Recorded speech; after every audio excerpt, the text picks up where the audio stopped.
నమస్తే అండి. Welcome to social post. నేను విల్చక్ర గారు. ఇండియాలో ప్రతి ఒక్క ఇన్వెస్టరు ఎదుర్కొంటే పెద్ద ఎగ్జామ్ ఏమన్నా ఉంది అంటే అది రిటైర్మెంట్ ఎగ్జామ్ అండి. చాలా మందికి తెలుసు. కెరియర్ స్టార్ట్ చేసిన ప్రతి ఒక్కళ్ళు కూడా ఏదో ఒక రోజుకి రిటైర్ అయిపోవాలి. 60 ఇయర్స్‌కి కావచ్చు, 55 ఇయర్స్‌కి కావచ్చు, 58 ఇయర్స్‌కి కావచ్చు. సో, ఆ రిటైర్ అయిపోయిన తర్వాత మనం పెద్ద ఎగ్జామ్ ఏంటంటే ఆ టైంకి మనం ఎంత కార్పస్ క్రియేట్ చేసాం అన్నదే పెద్ద సవాలండి ఇది అందరికీ కూడా. సో, ప్రతి ఒక్క ఇన్వెస్టర్ చూడండి, మనం 10థ్ క్లాస్ కొంతమంది రాస్తారు. రాసిన తర్వాత అటు నుంచి ఎంబీబీఎస్ అవుతారు కొంతమంది. కొంతమంది చూస్తే సివిల్ ఇంజినీరింగ్స్ అవుతారు. కొంతమంది మెకానికల్ ఇంజినీర్ అవుతారు. సో, ఇంజినీరింగ్ వైపు రావచ్చు, లెక్చరర్‌గా రావచ్చు. సో, వాళ్ళ కెరియర్స్ అనేవి డిఫరెంట్‌గా ఉంటాయి. సో, అక్కడ మనకి ఎగ్జామ్స్ మనం ఏదైతే మనం ఫీల్డ్ ఎంచుకుంటామో దాని దగ్గర ఎగ్జామ్స్ రాయాలి. కానీ ఇదేంటి అలా కాదండి. రిటైర్మెంట్ ఎగ్జామ్ మాత్రం అందరికీ ఉంటుంది. ఒక చిన్న స్థాయి నుంచి పెద్ద స్థాయి దాకా అందరూ రాయాల్సిన ఎగ్జామే రిటైర్మెంట్ ఎగ్జామ్. అయితే ఈ ఎగ్జామ్ ఎలా ఉంటుందంటే మామూలుగా జనరల్‌గా ఒక ఎగ్జామ్ తీసుకుందాం, మనం 10థ్ క్లాస్ తీసుకుందాం. సో, 10థ్ క్లాస్ ఎగ్జామ్‌లో మనం చూస్తే మార్చ్‌లో ఎగ్జామ్స్ ఉంటాయండి. దానికి మనం కనుక డిసెంబర్, జనవరి, ఫిబ్రవరి కనుక 3 నెలలు గట్టిగా కష్టపడితే ఎగ్జామ్ ఈజీగానే క్లియర్ చేయొచ్చు. ఈజీగానే ఒక 67% తెచ్చుకోవచ్చు. కానీ ఎవరైతే ఇంకా ముందుగానే జూన్, జూలై నుంచే బాగా ప్రిపేర్ అవుతుంటారో వాళ్ళకి ఇంకా కొంచెం ఎక్స్ట్రార్డినరీ మార్క్స్ అయితే వస్తాయి. 90% స్కోర్ చేయొచ్చు. సో, అంతేకాని ఒక్కసారి ఎగ్జామ్ అయిపోయిన తర్వాత, అంటే మార్చ్‌లో ఎగ్జామ్స్ అయిపోయిన తర్వాత సమ్మర్ హాలిడేస్‌లో ఖాళీ దొరికింది కదా అని చెప్పి మనం ఆ పుస్తకాలని 100 సార్లు చదివినా, అంటే చూడండి, ఏప్రిల్, మే, జూన్‌లో సమ్మర్ హాలిడేస్‌లో ఎగ్జామ్ అయిపోయిన తర్వాత మీరు మ్యాథ్స్ ఎంతసేపు ప్రాక్టీస్ చేసినా, ఎన్ని వందల గంటలు సైన్స్ చదివినా లాభం అయితే ఉండదండి. ఎందుకంటే ఏం చదివినా ఎగ్జామ్ ముందే చదవాలి. ఎగ్జామ్ అయిపోయిన తర్వాత కనుక మనం చదివితే దానివల్ల ప్రయోజనం అయితే ఉండదు. మీరు 100 సార్లు చదివినా ప్రయోజనం అయితే ఉండదు. అలాగే రిటైర్మెంట్‌కి అవ్వక ముందే గానే మనం ప్లాన్ చేసుకోవాలి. ఎట్లాంటి ఇన్వెస్ట్‌మెంట్స్ చేయాలి? ఎలాంటి ఇన్వెస్ట్‌మెంట్స్ చేస్తే మన హ్యూజ్ కార్పస్ అనేది వెల్త్ క్రియేట్ అవుతుందని చెప్పి. అంతేకాని చాలామంది ఇప్పుడు బిజీ లైఫ్‌లో ఉన్నాం. మాకు టైం దొరకట్లేదు. మనం అంతా కూడా ఒకసారి రిటైర్మెంట్ అయిపోయిన తర్వాత పీఎంఎస్ గురించి తెలుసుకుందాం. రిటైర్మెంట్ అయిపోయిన తర్వాత ఎస్ఐఎఫ్ గురించి తెలుసుకుందాం. అప్పుడు చాలా ఖాళీ టైం దొరుకుతుంది అనుకుంటే మాత్రం ప్రయోజనం అయితే ఏమి ఉండదండి. ఎందుకంటే చెప్తున్నాను, ఎలా అయితే మనం ఎగ్జామ్‌కి ముందే ప్రిపేర్ అవ్వాలో, రిటైర్మెంట్‌కి అవ్వక ముందే మనం తెలుసుకోవాలి. పీఎంఎస్ అంటే ఏంటి? ఏఎఫ్ అంటే ఏంటి? ఎస్ఐఎఫ్ అంటే ఏంటి? మ్యూచువల్ ఫండ్స్ అంటే ఏంటి? మ్యూచువల్ ఫండ్స్‌లో ఉన్న డిసడ్వాంటేజెస్ ఏంటి? ఎస్ఐఎఫ్‌లో ఉన్న ప్లస్ పాయింట్స్ ఏంటి? పీఎంఎస్‌లో ఉన్న ప్లస్ పాయింట్స్ ఏంటి? ఇట్లాంటివన్నిటి కూడా బాగా స్టడీ చేసుకొని, ఒక మంచి నిర్ణయం తీసుకొని, మనం కనుక ఒక హ్యూజ్ కార్పస్‌తో, ఒక పెద్ద కార్పస్‌తో కనుక రిటైర్ అయితే తర్వాత లైఫ్ లాంగ్ మనం హ్యాపీగా ఉండొచ్చండి.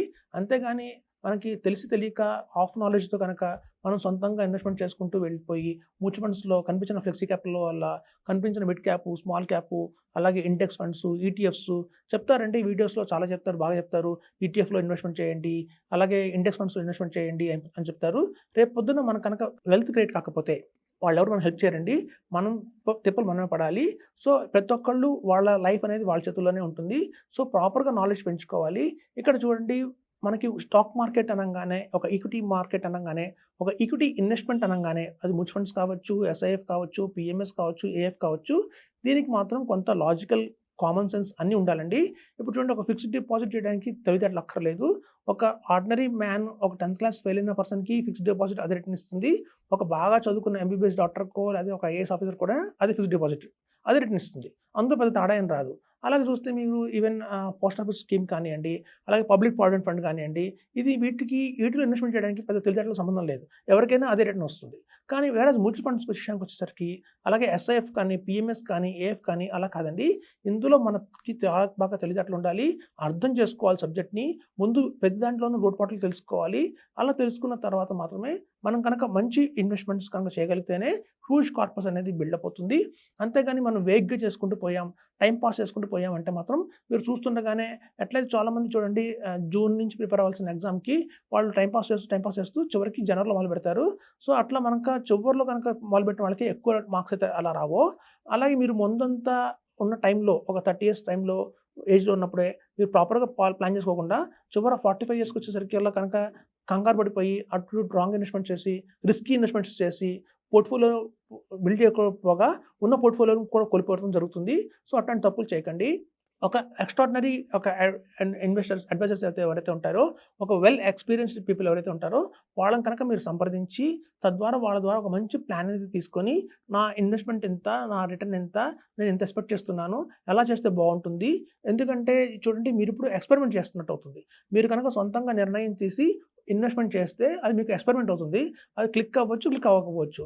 అదే సుదీర్ఘమైన ఎక్స్‌పీరియన్స్ ఉన్న ఒక డిస్ట్రిబ్యూటర్ దగ్గర కనుక మీరు కన్సల్ట్ చేస్తే వాళ్ళు మీకంటే ముందు 15 ఏళ్ల నుంచి 20 ఏళ్ల నుంచి ఈ ఫీల్డ్‌లో ఉన్నారు కాబట్టి ఏది బెటరు, ఏది అందులో డిసడ్వాంటేజెస్ ఏమున్నాయి, ఇందులో అడ్వాంటేజెస్ ఏమున్నాయి, మీకు ఏది సూట్ అవుతుంది అని వాళ్ళు చెప్పడానికి అది ఈజీగా అవుతుంది. సో, అట్లా వాళ్ళ హెల్ప్ తీసుకొని కనుక మీరు కనుక ఎగ్జామ్స్ రాస్తే ఎట్లయితే మీరు ఎగ్జామ్‌కి స్కూల్‌కి ఎలాగో వెళ్తాం మనం చదువుకోవడానికి, అది కాకుండా ట్యూషన్స్ కూడా కొంతమంది వెళ్తుంటారు. కొంచెం ఎక్స్‌ట్రా స్కోర్ తెచ్చుకోవడానికి. సో, మనం ఎట్లా అంటే డైరెక్ట్ ప్లాన్స్ కూడా చూస్తే మీకు మీ సొంతంగా ఇన్వెస్ట్‌మెంట్ చేసుకుంటున్నారంటే మీ స్కూల్‌కెళ్తున్నట్టే. సో, ఎక్స్ట్రార్డినరీ మార్క్స్ రావాలంటే ఒక ట్యూషన్‌కి ఎలా వెళ్తామో, అలాగే ఒక ప్రొఫెషనల్‌ని కనుక మనం సంప్రదించి ఆయన ద్వారా కనుక మనం కనుక ప్లాన్ చేసుకుంటే కనుక మీకు సుదీర్ఘమైన కార్పస్ అయితే బిల్డ్ చేయడం జరుగుతుంది. ఈవెన్ మీరు చూడండి ఒక 10,00,000 కనుక ఇన్వెస్ట్‌మెంట్ చేసి ఒక 14 ఇయర్స్ దాన్ని వదిలేస్తే అదే 1 సీఆర్ అవుతుంది.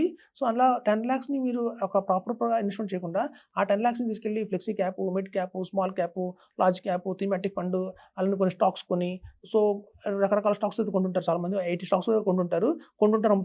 అమ్ముతుంటారు. సో, రిటర్న్ అయ్యే టైం చూస్తే ఎన్ని కొన్నాం, ఎన్ని మనం చూస్తే ఒక 200 కంపెనీలు పెట్టుంటారు. ఒక 300 కంపెనీలు తీసేసుంటారు. సో, ఇట్లా పెట్టి తీసేసిన ద్వారా మీకు చివరికి మిగిలింది ఏమి ఉండదు. జీరో వస్తుంది. ఎక్స్‌పీరియన్స్ వస్తుంది తప్ప మీకు రిటర్న్స్ రావండి. సో, కాబట్టి నేను చెప్పేదేంటంటే పెద్ద ఎగ్జామ్ ఉంది అందరికి ప్రతి ఒక్క జీవితంలో, ప్రతి ఒక్క మనిషి జీవితంలో ఒక ఎగ్జామ్ ఉంది. పెద్ద ఎగ్జామ్ ఉంది అంటే అది రిటైర్మెంట్ ఎగ్జామే. దాన్ని కనుక మీరు ప్రాపర్‌గా ప్లాన్ చేసుకుంటేనే మీరు రిటైర్మెంట్ తర్వాత 8 ఇయర్స్ దాకా మనం ఉంటాం కాబట్టి ఆ 20 ఇయర్స్‌ని హ్యాపీగా లీడ్ చేయొచ్చని చెప్తున్నాను. Thank you.